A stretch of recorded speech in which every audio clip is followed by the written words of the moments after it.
Coucou la famille, bienvenue sur la chaîne. Heureux de vous retrouver aujourd'hui pour une nouvelle vidéo. Le Barça qui s'impose 2-1 face au Shakhtar et le Barça qui prend la tête de son groupe, qui garde la tête de son groupe, pardon. Le Barça hier fait une prestation assez potable, du moins par rapport à ce que a proposé le Shakhtar. Le Barça a quand même fait une prestation digne d'un grand club européen et on sait tous que ces dernières années, le Barça en Europe, c'était pas totalement ça. Donc forcément, ça vaut quand même des félicitations à Xavi, ça vaut quand même des félicitations au board du Barça pour toutes les recrues qu'ils ont apportées, mais aussi l'intégration des jeunes. Est-ce que vous avez vu le match de Fermín Lopez?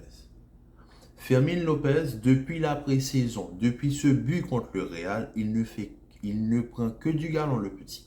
Il ne recule pas, il ne regarde plus en arrière. Lui, s'il est sur il est sur le highway, il ne regarde plus en arrière. Il est à 100 km à l'heure, il ne regarde plus en arrière. Parce que hier, le match que Fermín m'a poussé, c'est digne de n'importe quel grand joueur ayant 10-15 ans d'expérience. Mais Fermín Lopez, Margui et maintenant Casado, c'est des joueurs de Youth League. C'est des joueurs qui doivent jouer en U19, U20. Maintenant, on retrouve des joueurs à U19, U20 à performer en Ligue des Champions comme des joueurs qui ont 10, 15, 20 ans d'expérience. Le Barça et la factory des jeunes, on a toujours su que la Masia produisait des génies, les Piavi, les Xavi, Iniesta, Messi, et il y en a aussi qui ont vendu du rêve, les Boran Kirkic, les Fati, etc. Mais cette jeunesse-là, les Margui, Lamine Yamal, Fermín Lopez, Marc Casado, tu te dis, oh. Et en plus de ça, il y en a qui sont partis, les Nico Gonzalez, les Abdé. Donc tu te dis que le Barça, ils n'ont pas les moyens de recruter. Mais est-ce que ce ne serait pas un signe pour revenir aux racines? Parce qu'on sait tous que le Barça, avant, ne recrutait pas énormément. Le Barça faisait avec les joueurs de son centre de formation. Et sachant que le Barça est en difficulté, ils sont revenus à ce système d'aller chercher des joueurs au centre de formation. Et quand on regarde la performance de ces joueurs-là sur le terrain, à leur âge, tu te dis, peut-être c'est ce qu'il faut faire.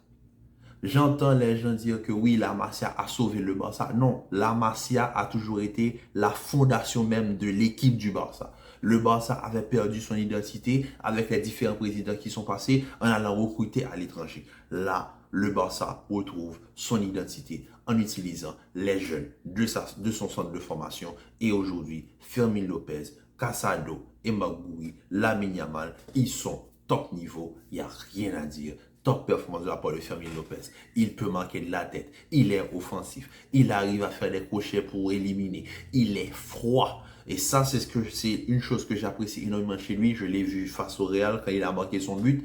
La frappe qu'il met. Non seulement il a une bonne qualité de frappe, mais c'est la manière dont il élimine son vis-à-vis avec ses crochets. Il est froid. Et je ne vais pas dire qu'il est létal, parce que voilà, il a énormément à apprendre. Mais Fermín Lopez m'a épaté. Et le but qu'il met, le but de la tête qu'il met sur le centre de Marcos Alonso, superbe centre de Marcos Alonso, ça c'est prime Marcos Alonso Chelsea, mais le centre de Marcos Alonso, la manière dont il attaque la surface et de la manière dont il prend la tête, il n'y a rien à dire. Franchement, il n'y a rien à dire. Il n'y a rien à dire.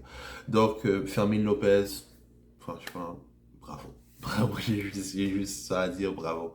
Ferran Torres qui marque aussi un but dédié à sa grand-mère, donc je pense qu'on sait tout ce qui se passe. Donc Ferran Torres qui aujourd'hui fait un plutôt bon match, même s'il aurait pu mieux faire, mais bon, on sait tous que nous, avant tout, les joueurs sont des êtres humains, donc on peut voir qu'il a dédié son but à sa grand-mère, c'est-à-dire qu'on sait déjà qu'il a des problèmes personnels.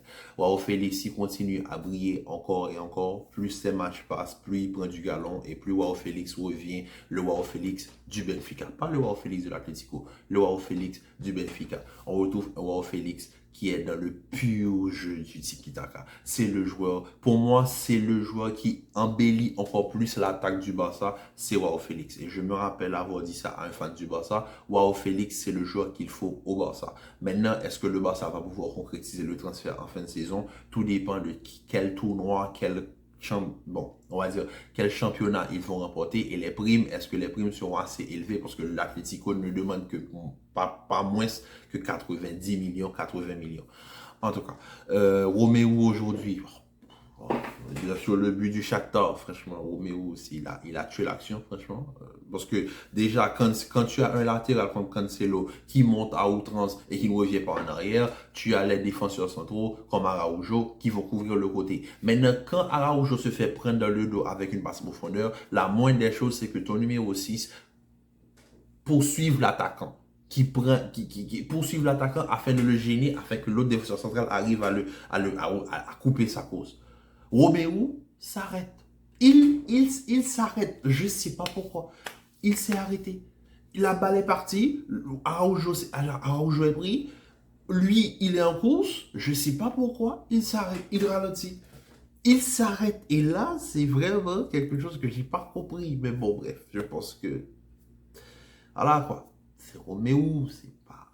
Je n'aime pas dénigrer un joueur et dire que voilà, c'est ce qu'il peut faire, parce que je pense que tout joueur peut performer à haut niveau tant que tu as la volonté et la capacité de le faire. Mais là, je ne vais pas dire que c'est de la mauvaise foi, mais la manière dont il lâche la course, c'est pas normal, c'est pas potable, c'est pas acceptable ça. Tu fais ça dans un grand match, ça peut te coûter une finale, ça peut te coûter, je sais pas, un classico ou quoi que ce soit. Tu peux pas lâcher ton joueur comme ça, sachant que ton défenseur central est pris. Mais bon, bref, oui. Euh, Ter Stegen fait un bon match. Araujo, la charnière Araujo, Inigo Martinez sur l'absence de Jules Koundé, c'est très bon, c'est très solide. Cancelo joue un match, comme je dis, très offensif, le garçon. Il attaque, mais il faut aussi se rappeler que, hey, je suis un défenseur, je dois rester derrière aussi. Si je monte, je dois redescendre. Parce que lui, quand il monte, il ne redescend pas. Donc, franchement, Cancelo, mais quand même, très belle performance de la part de Cancelo. Marcos Alonso qui a joué un très, très, très bon match par rapport à ses dernières performances. Je ne vais pas dire que c'est le retour de Marcos Alonso Prime. Non, Marcos Alonso, on sait tout ce qui se dirige vers une fin de carrière. Mais Marcos Alonso, quand même, hier, a performé à un très bon niveau. Et franchement, bravo. Et voilà, Gundogan, je pense que c'est le joueur de l'ombre. C'est-à-dire que c'est le régulateur au niveau du milieu de terrain. C'est le régulateur au niveau du milieu de terrain, mais je ne vais pas dire qu'il fait un mauvais match. Parce que dans sa fonction de réguler le jeu, il le fait parfaitement. Il prend les espaces, il s'insère, il ne marque pas de but, certes. Il ne fait pas de passe décisif, certes. Mais la manière dont Gundogan aide à distribuer le ballon au niveau du milieu de terrain, c'est impressionnant. Donc franchement, moi, personnellement, le Barça m'a convaincu hier. La jeunesse du Barça est en train de convaincre les gens. Et comme je dis, franchement, Fermin Lopez, il a ébloui toute la planète foot hier avec son talent. Et on sait déjà que le garçon était talentueux, mais là, le match qu'il a pondu quand il est en non, mais déjà, c'est son premier match titulaire en Ligue des Champions, face au Shakhtar, c'est-à-dire un habitué de la Ligue des Champions. Et il te fait une performance comme ça. Le gars vient, premier but de Ferran Torres, c'est lui qui est sur la frappe, qui rebondit sur le poteau, etc. Combien de fois il a touché la barre aujourd'hui? Il te met un but clinique. Il arrive à reprendre un centre superbe de Marcos Alonso de la tête. C'est-à-dire, il a l'intensité, il a le jeu de tête, il a la frappe, il a les dribbles, il a tout. Il est un enfant.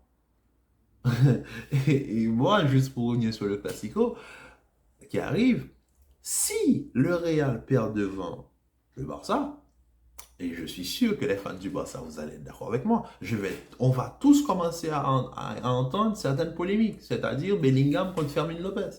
Ah, il faut pas s'étonner. Faut pas s'étonner si le Barça, là, avec l'absence de Pedri, De Jong, Lewandowski, Rafinha, et qui d'autre? Anyway. Donc, mais quand même, au milieu de terrain, tu as De Jong, Pedri, qui n'est pas là. En attaque, tu as Rafinha, Lewandowski, qui sont pas là. Donc, si le Real perd devant le Barça avec ses bébés, parce que ce sont des bébés, ses bébés, sachez que ça va pas. Déjà, je ne vais pas vous rater. Ça, je ne vais pas rater. Je ne vais pas rater le Real. Maintenant, c'est la polémique. Je sais. Voilà, on sait tous que ça, c'est des polémiques. Voilà, enfantin, un tel est plus fort qu'un tel. Mais bon, frère, ça fait partie du jeu.